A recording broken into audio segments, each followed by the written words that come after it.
Kling now allows you to upload elements and combine them together in a quick video. There's a brand new feature that allows you to create dynamic advertisements in just a few mouse clicks, and we came across some of the best AI films of all time. Welcome to your AI film news of the week. So let's not bury the lead here. One of the biggest pieces of news that you need to know about is the brand new feature inside of Kling that allows you to upload elements. Essentially, you can upload 4 different images. They could be characters, objects, or even places. And the AI system will fuse all of them together in a single video. Now, we've seen other tools doing a similar effect. For example, the ingredients feature inside of Pika Labs. But the Kling video model is really good. In fact, I would say it's one of the best ones out there. So let's take a look at how to use this new tool and then compare the results. So I'm inside of Kling here, and I should note that this feature is actually only available for folks that are inside of the Creative Partner Program, and they're slowly expanding. Hopefully, by the time you're watching this video, you have access to this feature. So let's take a look at it. So we're going to go to AI Videos, and immediately under Image to Video and the Elements tab, you can see we have this window here that allows us to upload up to 4 images. And again, you really can upload whatever you want. So I'm gonna go with these assets here. So I have this picture of an abandoned church. We have this picture here of this battle axe. And then we have this picture of me wearing a denim jacket that is just far too big for me. So let's go ahead and we will drag and drop these images directly into Kling. And under our prompt here, we'll say a man walks around an abandoned church with a battle axe. And when you're ready to generate, you can just go ahead and click generate. And after a few minutes, we have this result here. And it's okay, like it did an okay job. The guy's face, he kind of looks like me if I was like 60 years old. And the battle axe doesn't exactly look like the same battle axe that we uploaded. It's not too dissimilar, but it doesn't have the two-sided blade there. So it's kind of just a one-sided blade.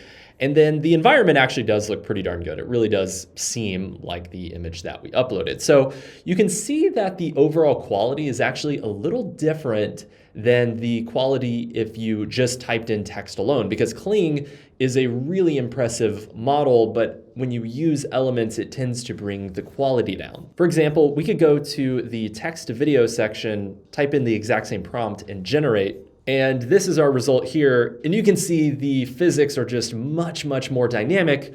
But of course, the big problem is you don't have the ability to get a consistent character or background if you use this method. So I still think that uploading an image inside of Kling and animating that image is still your best bet if you want to get maximum quality. But it is pretty cool to see this feature directly inside of Kling, just making it easy to combine everything together. Now, I wanted to compare this to Pika Labs because Pika has had the ability to do this for a couple of months now. And this is the result that we got. And it's just not very good. There's only a few frames where the character just kind of looks like me. His face is just completely smudgy the entire time. Like, what is that face? It looks like someone took a blender to his face. And the battle axe does not look like a battle axe. I have no idea what shape that is. It looks like a weird gardening tool. And just overall, the scene just feels very soft and fuzzy. So I don't think that this would be able to be used inside of a professional workflow. If you've been following the AI news, then you probably saw the big announcement from Runway. Basically, they came out with the ability to create images directly inside of their platform. The thing that makes this really special is the fact that the images you can create are really hyper curated, and they have some really good presets for pushing them just more into that cinematic world. The other big feature is the fact that you have the ability to generate the images directly inside of Runway and then create videos from those images, so you don't have to bring them in from third-party tools. Let me show you how to use it. To use frames, all you have to do is go to the Try It Now button if you see frames, or you can just go to Generate Image. And then now you can type in your prompt. So for our first prompt, we'll say a cinematic live action close-up of a female athlete's face, rain droplets on her skin, determination in her eyes, shot at golden hour, photorealistic. And I should note that you do have the ability to select some of these style presets. Now, these essentially are just text presets. If you click on the little text icon there, you can see We have basically just preset text that's being appended to the overall prompt that you're uploading. And you also have the ability to adjust the aesthetic range, which basically is just the variance in what images are produced. So if you turn this up, you'll get images that are more different from one another. It's very similar to the same slider inside of Midjourney. And let's go ahead and generate those results. So we have 4 images here. Here's image number 1, and probably like too much water coming off her ear there. Looks like an ice earring there, which is kind of funny, but honestly, a pretty decent shot. We have image number 2 here, which looks pretty good. And image number 3, again, looks pretty darn good. And image number 4, I think the water droplets are a little big on this one. We can do a different prompt here. Let's say a chef plating food in a busy kitchen. Go ahead and generate. So at a quick glance, this image looked pretty good, but then I started to notice that what's going on with this guy's head here? His hat is completely pulled over his head, and then over here it's the exact same thing. So I think that they're employing some thumbs from Spy Kids in this kitchen, which is totally fine. That's cool. We have this shot here, which looks much better. I'm not a chef, but I think that might be too many dishes on fire there. But the composition and the lighting looks pretty good. We have this shot here, again, looks pretty good. The text obviously on his shirt here does not look great, but not a bad shot. And then our final shot here, this guy plating this gigantic mound of green veggies here. But, you know, generally speaking, looks like a pretty good image here. And then finally, I wanted to show you an image that utilized the presets. So I'm gonna say a man wearing a fuzzy brown sweater waving at the camera, and we'll just select this vivid warm preset. So we have that set there, and go ahead and generate.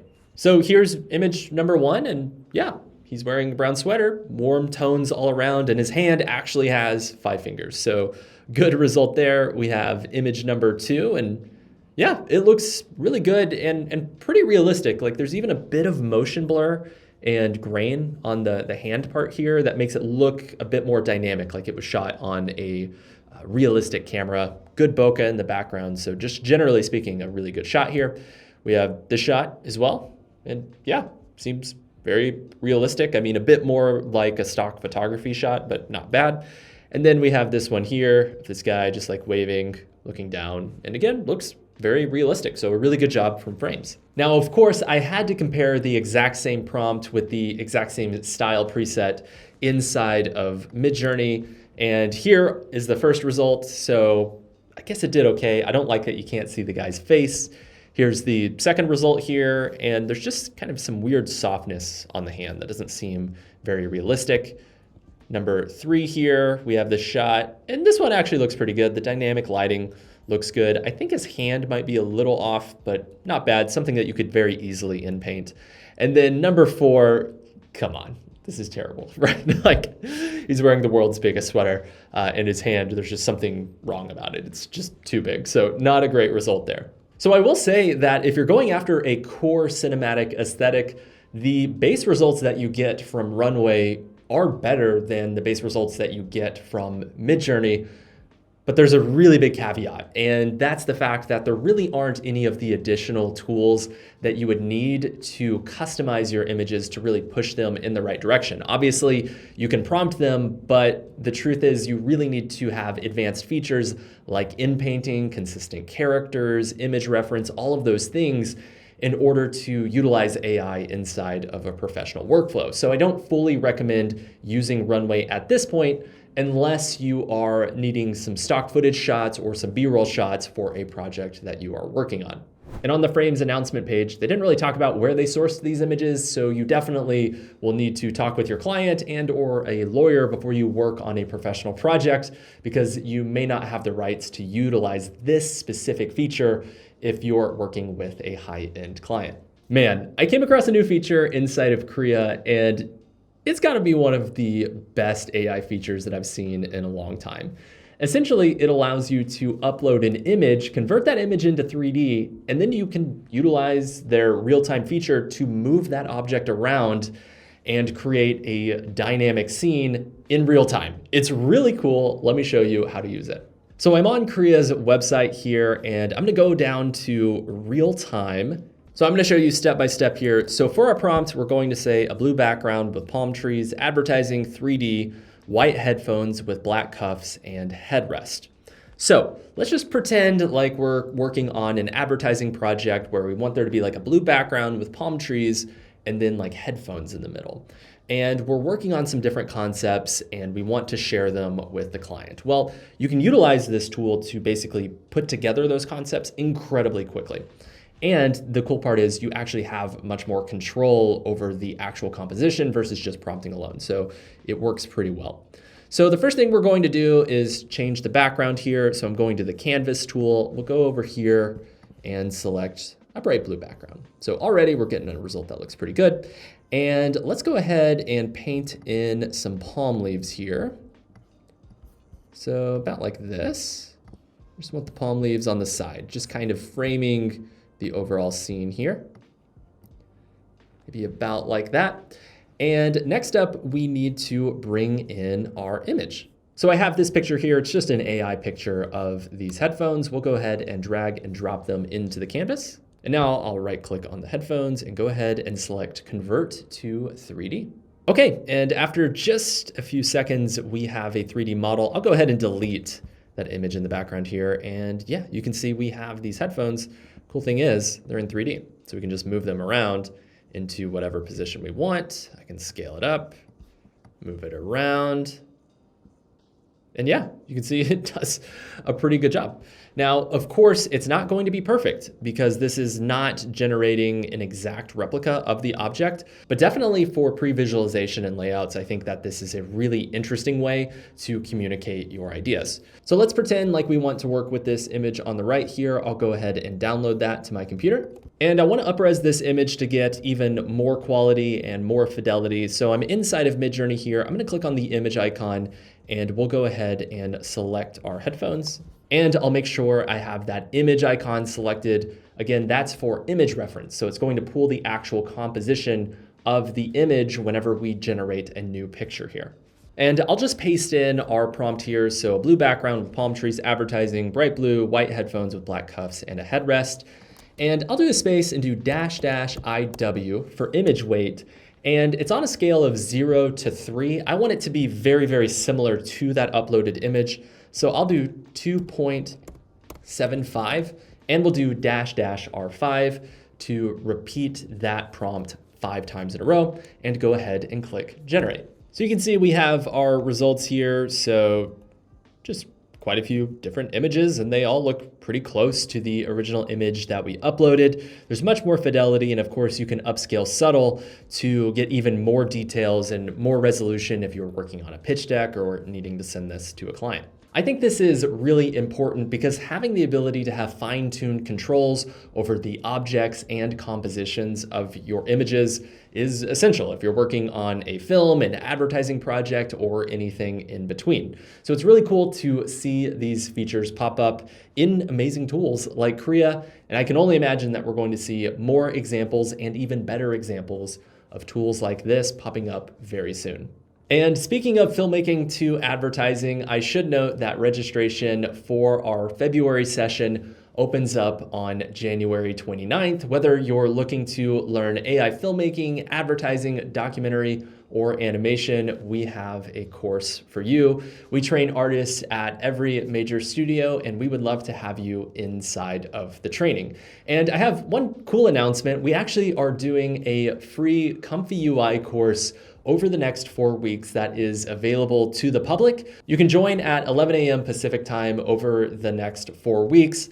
To get a link to that training, all you have to do is subscribe to our newsletter at Curious Refuge. Just go to the blue button on the Curious Refuge website and fill out the form. You can also get the link inside of the Discord. Now, I should note that if you want to watch the training on your own time, you do need to be a student of Curious Refuge, but you'll find that inside of your dashboard.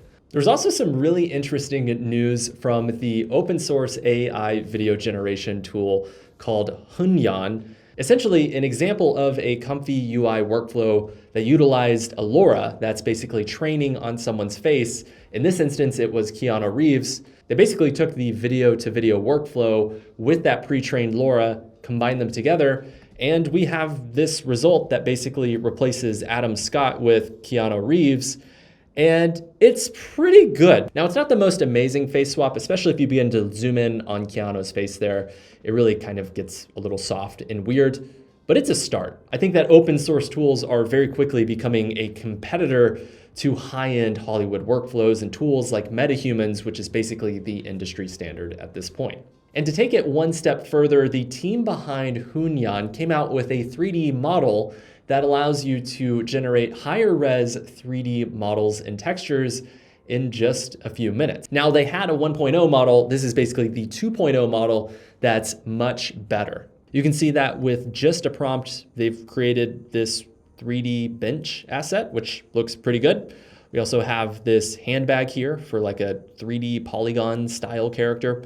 It also has the ability to take uploaded images and turn them into 3D models. So we have this little cowboy character here. And the models that are created just have a lot more fidelity than previous 3D models that we've seen up to this point. If we kind of zoom in here, you can see it's just more sharp all around. Now, I wouldn't say that when you get really close to this model that the sharpness is perfect. There's definitely some things that are off. For example, some of this just kind of weird artifacting around this robot here.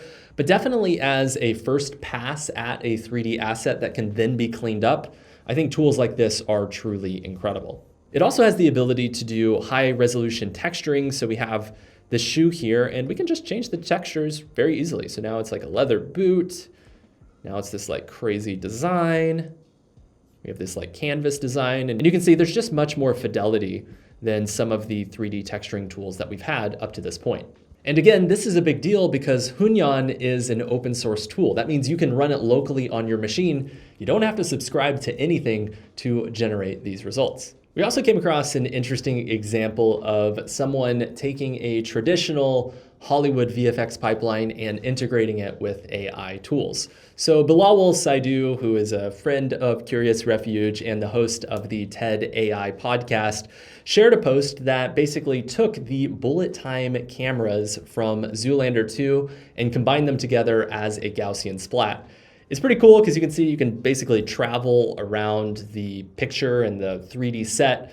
And I think specifically in a VFX workflow, having the ability to not just be locked into an image sequence, but being able to literally transport the camera around the 3D scene is just really helpful and gives you much more control inside of post. Now, of course, they didn't use this exact workflow in Zoolander 2 because it came out 9 years ago, but you can very easily see how having multiple cameras in a Gaussian splat soundstage is definitely going to be a part of the future of production. There's already sound stages out here in LA that are specializing in this 3D capture environment to allow you to have much more control inside a post-production workflow. There was a really interesting research paper that popped up this last week called Video Depth Anything. Basically, you have the ability to upload a video that's over 5 minutes long, and it will create a depth map for that entire video. The thing that makes this really interesting is that previous videos basically were limited to just a few seconds, and the overall fidelity and resolution weren't great. Now, you may not consistently work with depth maps, but they're very important for compositing, color grading, and just a lot of post-production processes. So having the ability to upload a long video and get all of that data is really important as we move forward with the AI revolution. One of the more popular applications of AI in a post-production workflow is having the ability to remove objects from your video. Now, we've had Runway's Inpainting tool for video for quite a while now, but there's a brand new tool called Diffuse Eraser that allows you to remove objects from your video with much more fidelity. Here's a quick example of it in action here. So we have this video footage of these guys doing like a karate routine. I don't know, is that Tai Chi? I'm not entirely sure. And basically they're doing a performance, but what if we want to remove this guy on the right? Well, that typically is pretty challenging but you can see his arm here is being covered up by this other guy. So it's just kind of challenging to do that in a normal workflow. Well, utilizing this tool, it's actually pretty easy. Well, we do have to have the roto plate here. So basically we have a white video of the character on a black background. And basically this system is going to combine both of those videos together and then remove this guy from the video. So we'll just go ahead and click submit. So here's the video of the guy removed. Obviously, we didn't remove his shadow there, but you can see it did a pretty good job at removing him. There's a few kind of stray bits here that can be very easily cleaned up in post, but it did a pretty good job. Now, just to compare that to the Runway Inpainting feature, basically I am going to erase this guy here. So just really quickly, we'll erase him. And it's pretty cool because you can just paint him out, which is very convenient. Just like that.